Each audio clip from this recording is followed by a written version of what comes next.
It's a few days until the Premier League starts again at the time of recording. This video is going to come out the night before. But I am so excited. And as usual, it's time for the annual moment where I present that I know nothing about football whatsoever. That's right, everyone. It's Premier League predictions 2021 to 2022.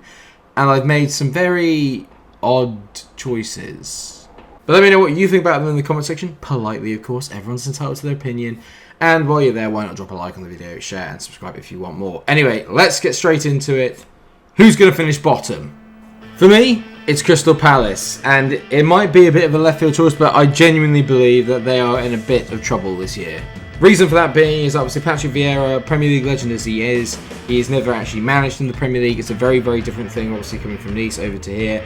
And it's also looking like there's going to be a change of culture at the club from obviously the very pragmatic Roy Hodgson era where they were very much defence first, hit teams on the counter. It seems like Vieira, some of the signings he's made, he's gone for kind of like younger, more exciting brand of football. And we kind of know what happened when Frank de Boer tried that at Crystal Palace. It all went wrong. They lost, I think, 10 of the first 10 games or something stupid like that. And he was sacked very, very quickly. I can see the same thing happening, but I just don't know if they're going to have enough to start this year. Obviously, they've got Wilfried Zaha and Eberechi who is my player to watch for them this year. He had a very solid debut campaign last year, probably didn't really achieve maybe what we would want from him as a kind of up-and-coming player, but I do think maybe under Vieira he will thrive a little bit more because he's going to be given more creative freedom. I just don't see how they're going to stop conceding goals. I can just see them conceding shed loads.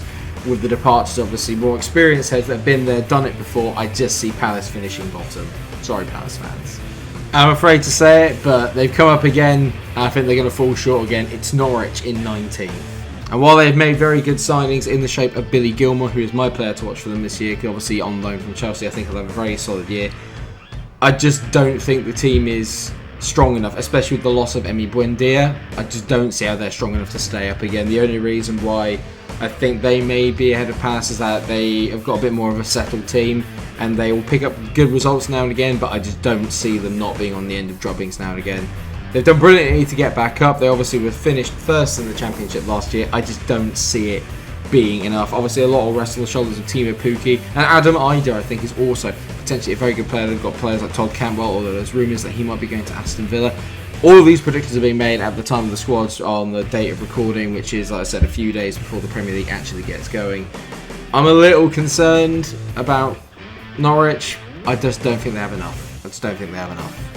Probably my biggest shout this season is that I've got Southampton going down. Yep, the Saints obviously have had a few seasons in the Premier League now, a well-established club, but they aren't quite the force that they used to be.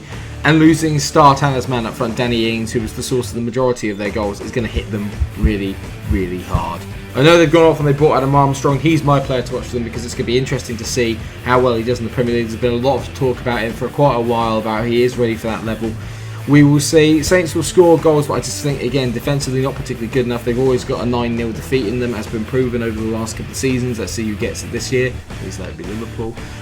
It's going to be a hard season for the Saints. I think you cannot replace players along the ilk of Danny Ings that easily, and I really think that they are going to struggle.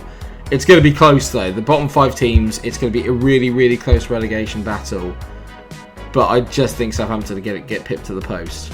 And they will be pipped, in my mind, by Brentford. Maybe call it a little bit of sentimentality, considering I'm doing my FM save with them right now. Obviously, if you want to watch, make sure that you do. It's great.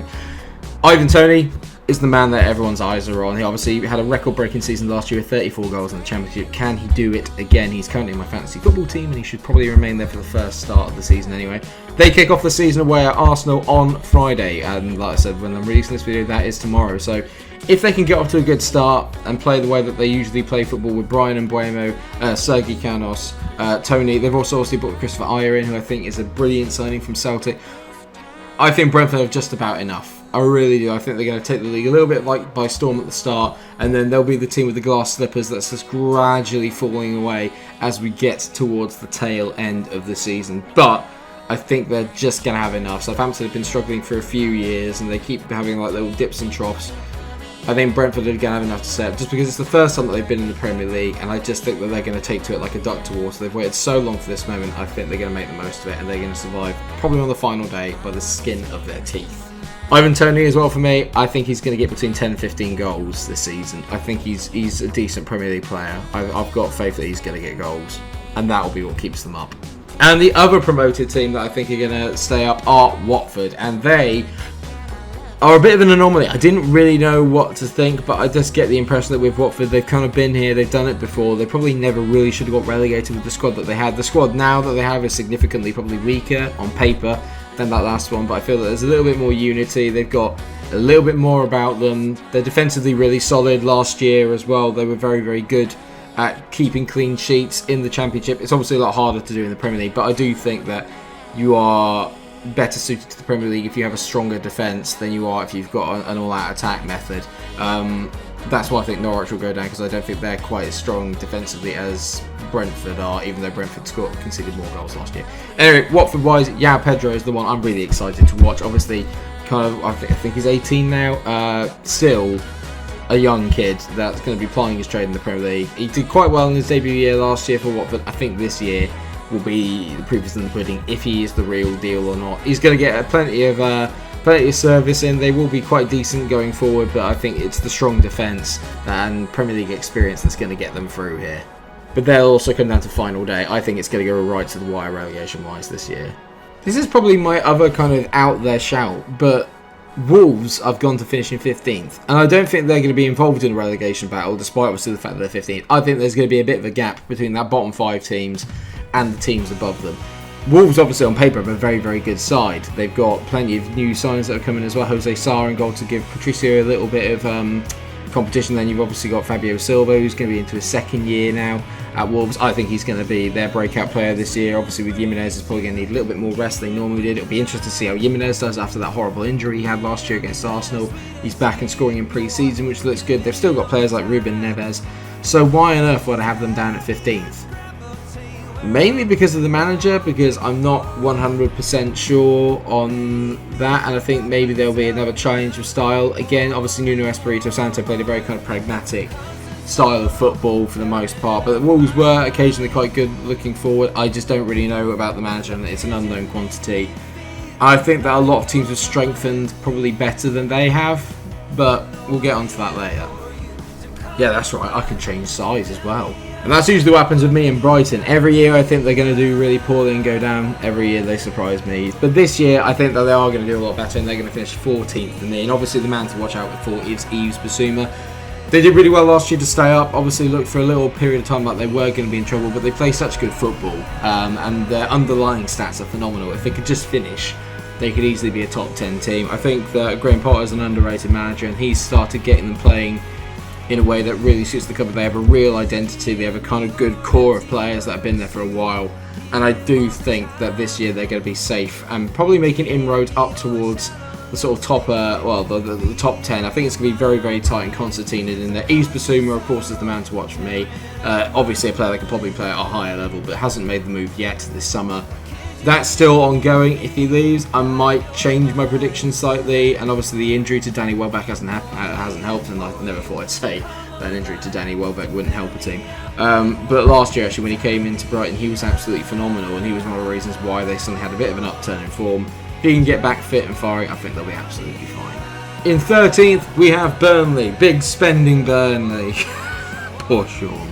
But on a serious note, Burnley are what they say on the tin. Every year they have a little period where they think, oh, could this be the year they go down? And then they literally just go back to what they know. They just hit the ball along. They play for the second balls. They outwork opponents. They fight really hard. And then they stay out quite comfortably. Last year they only finished in 17th. This year I don't think they're going to get anywhere near that. I think they're going to be absolutely fine. Dwight McNeil will be swinging in balls in from the left-hand side for Chris Wood to gobble up and get goals. Defensively they'll be strong as always. And every year Sean Dyche kind of like gradually builds up the team, makes a few signings just to help them there. I think Josh Brownhill last year was a very good player that kind of went a little bit under the radar. I think they'll be fine, but you know what you're going to get with Burnley. There's not really much more to say. Won't be challenging the top half, but also won't be anywhere near relegation. Ah, the traitor. Let's get on to the traitor, Rafa Benitez and Everton. Take my personal side of things out, but I genuinely do think Everton are going to struggle this year. I've got them down to finish 12th. They finished 10th last year, which is obviously very disappointing for Carlo Ancelotti. You know what you're going to get with Rafa. You know that they're going to be defensively solid. You know that they're going to be hard to beat. You know that against the big teams they'll probably grind out a few points now and then. I just think teams around them that are competing in that kind of like top 10 places have strengthened a lot better than they have. Dominic Calvert-Lewin is going to be crucial to their campaign, as is Luca Digne and obviously James Rodriguez. I just don't see it. I just think Everton are a club that are just kind of not really sure what their identity is. They're trying to act like a big club, and they are a big club, but they're trying to act maybe a little bit like making Ancelotti manager, and then for him to go off to Real Madrid tells you all you need to know. There's no staying power with it, and the expectations are probably a bit higher than maybe they should be, although they spent a lot of money, and that's why I do think that they're going to struggle again this year.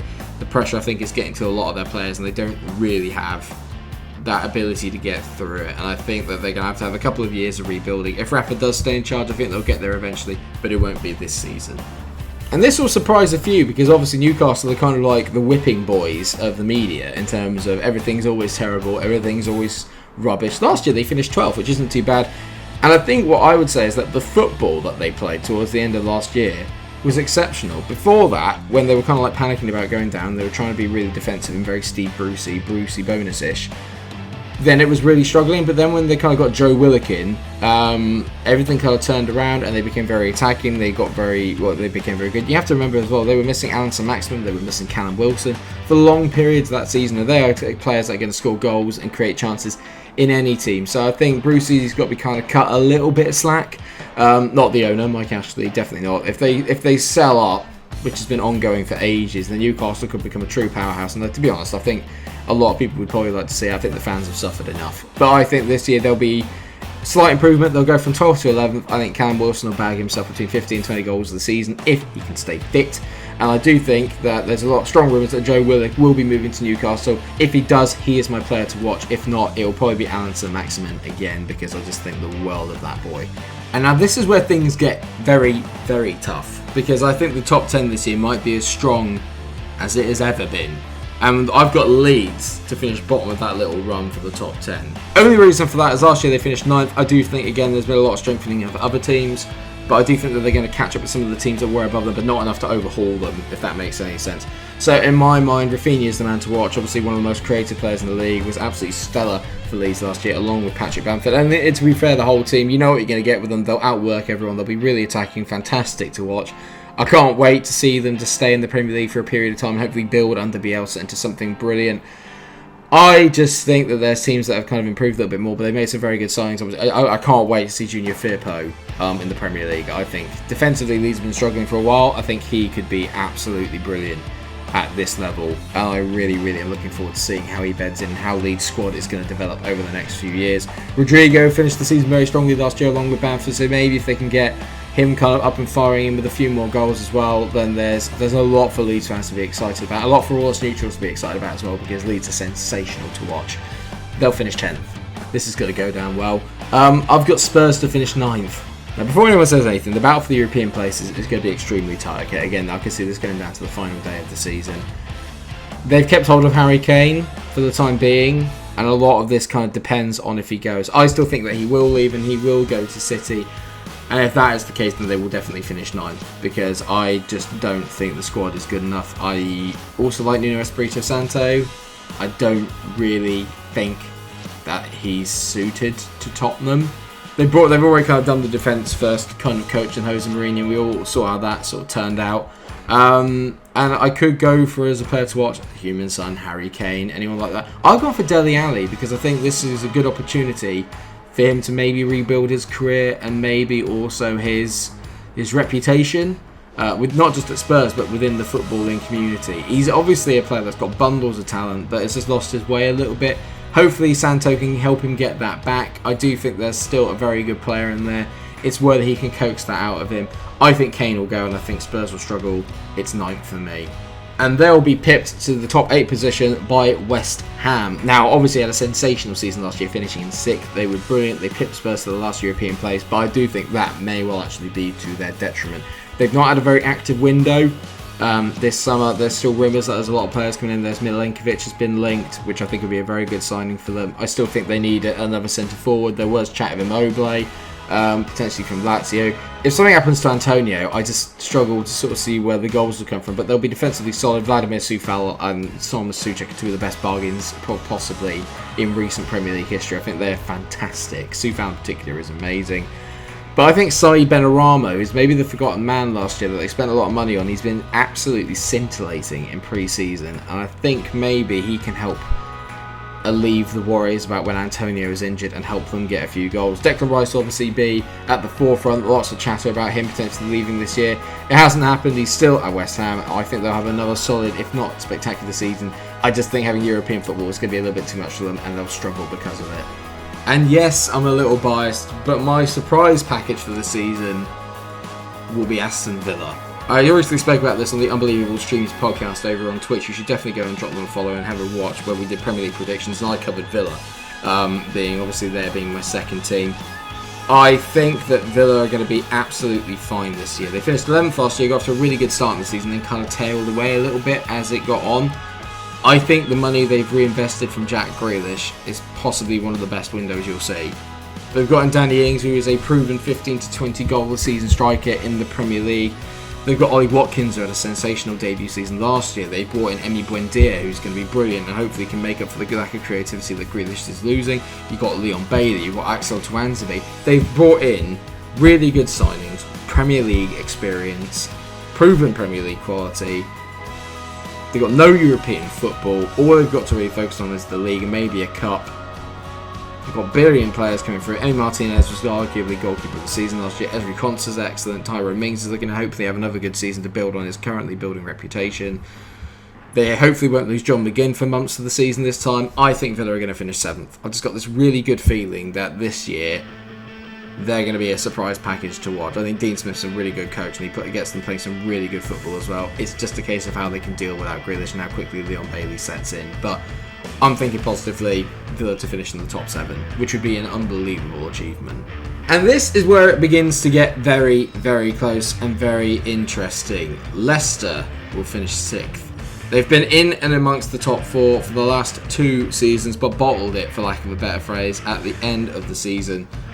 I think now the competition has grown so much that they're going to struggle again, especially with the European commitments, although they did brilliantly to handle that last year. They obviously came away with the Cup. They've also won the Community Shield at the weekend, which was very good for them. I think that they will be there or thereabouts, and it is going to be insanely tight. And I think top 4 may yet again come down to the final day of the season. I really think this year is going to be very exciting because I think it's probably the most competitive season, apart from at the top, and you'll see why later. Harvey Barnesmere is their man to watch. I think they genuinely may have made top 4 last year had he not got injured because he was in brilliant form. He is a sensational footballer. It's just very exciting. The signings they've made are brilliant. Sumer is a great pickup. Patson Daka as well is also a great signing. And he's going to provide competition for Jamie Vardy and Kelechi Iheanacho. Is this the year where Vardy maybe starts to tail off and then Daka and Iheanacho take over? Daka as well is very, very quick, very similar build to Vardy, but maybe slightly more powerful. This could be the year where we see the transition between the two. They've obviously still got James Maddison, they've got Wilfred and Ndidi. They've got players that would make their way into any team in the Premier League. I just think maybe, again, the European commitments, if they get a couple of injuries, they could be in trouble, and that's more likely to happen, obviously, with the commitment they've got to European football. And that continental competition is why I've got Arsenal to finish 4th. Now don't laugh, trust the process. They have no European football. They've still arguably got a very decent squad. They've made some good additions in terms of Tavares and Ben White. I particularly think Ben White is going to be a revelation for them at the back. I think this boy's the real deal. Maybe midfield they struggle a little bit. Partey will help with that. But when I look at their front 4 and the amount of young talent they've got coming through, I just get excited by it. Emile Smith-Rowe keeping him is a big thing. Bukayo Saka was brilliant at the Euros. Aubameyang, if you can get him back fit and firing, is obviously very, very good. Lacazette's got a pretty decent record. For me, the man to watch out for this year, and I banged on about it as much as I can on this channel, is Nicolas Pepe. I think that towards the end of last season, he showed that he has got the ability to be an absolute world beater in his locker. He can score worldies. He can do anything and everything he wants to. I think, provided that they get off to a good start, which we definitely got with the fixtures that they've got, I think Arsenal could really challenge for the top 4. And I think Pepe could get between 15 and 20 goals this season. If that front 4 can get firing, and Arteta kind of lets them play with freedom, I think they're going to be a very, very decent outfit. Very hard to beat. Kieran Tierney coming back as well is good. Ben White. I look at their lineup and I think, you know what? On paper, it's pretty good. It's pretty good. And with no European commitments, I just think they have a chance. I really think they have a chance. I did think they were going to finish top 4, but then when I thought about it and I thought about the 4 teams coming up, I can't see them sneaking in. Just can't quite see it. And this will probably surprise a few people because obviously I am a Liverpool fan, but I am a little disappointed and a little hesitant going into the brand new season. Yes, we've got Virgil van Dijk back. Yes, Konate looks like a decent signing. Where are the other ones? But I've been banging on about it for years. I love Roberto Firmino, but the boy needs real competition up front. Jota's going to give him that in terms of obviously he can play kind of anywhere. We're very fluid up front, but I just feel that this was the year to go out and get another number 9. Like one that's really going to challenge Firmino and is actually going to be on the receiving end of crosses. Liverpool's finishing last year was abysmal. If Sadio Mane, Roberto Firmino can kind of get up to the level that Mo Salah was at and he'll be ever present as always, then I think there's a chance they can win the title. But I feel that they are behind the other 3 that make up the rest of the top 4, but still probably strong enough to get top 4. You look at it last year, they had an absolute shocking season in terms of injuries and still managed to finish 3rd. So, and they put together a win of around about 6 wins in a row towards the end of the season. So it shows they've still got it in the locker. Losing Gini Wijnaldum is a massive blow and one that I don't think has really been replaced, and that's why I'm concerned for Liverpool. I don't see them finishing any higher than 4th. Naby Keita needs to step up, and that's why I've got him down as the player to watch. Came with a big price tag, came with a big reputation. Injuries have kind of hampered that, but when he has played, he's shown glimpses. He needs to be more consistent, earn that number 8 shirt. I hope it's this year. I really do. Mo Salah will still get the golden boot, though. A lot of people are tipping Chelsea to win the title. If they get Romelu Lukaku, this might change, and I think that they could well get 2nd. I just don't think anyone's going to beat who I've got at top, and I think you all know who it is. But I do think they'll get 2nd if they get Romelu. Kai Havertz is the man to watch. Obviously, he had a brilliant kind of end to the season, got the Champions League winning goal. His confidence will be sky high. Timo Werner had a bit of a shocker. That's why if they get in Romelu Lukaku, I think there'll be a real force to be reckoned with. I'm just still not quite sure there's enough. Their squad depth is very good, and Tuchel is a guaranteed winner. He goes away, he wings things. There's something about them yet that makes me think they're not quite ready. Next year, I think they will be. But if Kante plays at the level he can, then maybe they will win it, because Kante is literally like just having like 3 players on your own. Do you know what I mean? It's going to be very close, I think, between the top 3, maybe. But a lot of it depends on signings that's still going to go through. If Chelsea sign Romelu Lukaku, maybe it's a different conversation. But as it stands, I've got them down for 3rd. Which means it's begrudgingly a Manchester double at the top. And I've got Manchester United to finish 2nd, just like they did last year. Have they improved? I think so. Jadon Sancho is a very good buy. I think he's going to add a lot to their team. It's not going to be enough to overhaul City, who are obviously going to be at the top of the list. Close, but not quite close enough. They'll be battling out with Chelsea and potentially Liverpool, I think, for the rest of the top 4. If they get a run together and if they can kind of maintain that consistency and maybe sort out some of the Old Trafford issues, then maybe talk to them as title contenders, but I just think they're slightly behind. Rafael Varane is a very good signing. Him and Sancho, I mean, United are spending players that are kind of like, one that's kind of a player that has won things and has got a fantastic career in Varane and has been there and done it. And I think him and Maguire next to each other will be a very good partnership indeed. And then they've got one kind of up-and-coming one. They're still very young. I think United are building something very special. I just don't think they're ready quite yet. Mason Greenwood, though, is going to have a belting season. Guaranteed. 100%.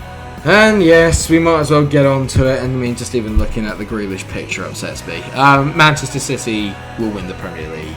They can just buy whoever they want. They can do whatever they want.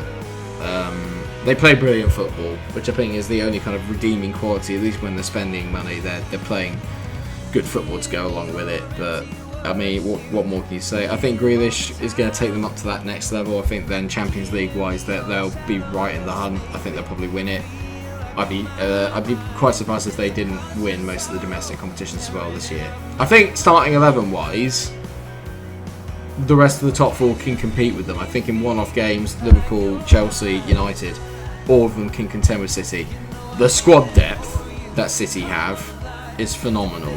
It's just not fair on everybody else, and I know that sounds whingy, and I am, because I'm not really happy about it. But what can you do? They're here to stay. and at least they play good football.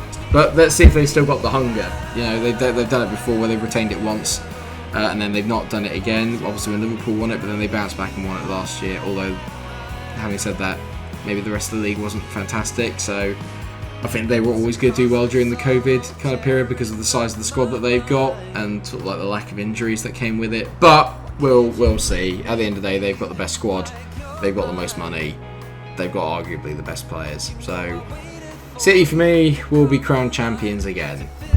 I really hope it doesn't happen, but not at the expense of United winning it. And so there you have it. There are my predictions for all the kind of awards that go with it, and there you go, there is the table. Let me know what you think. I think some of them are a bit out there, and I hope that they come true, but there's always surprise packages in the Premier League every single season. But do you agree? Let me know what you think down in the comment section below, and like I said, drop a like on the video if you have enjoyed it. Share, subscribe. Let me know if you don't want City to win. I think most people probably don't. But just let me know what you think. I'm always interested to hear what your guys' opinions are. Who do you think's going down? I think that's probably going to be the more interesting side of things this year. But until I see you again for another video, take care of yourselves, everyone. Stay cool. Fantasy Premier League first team draft reveal will come out tomorrow before the Brentford Arsenal game. Get excited. Until I see you then, stay cool.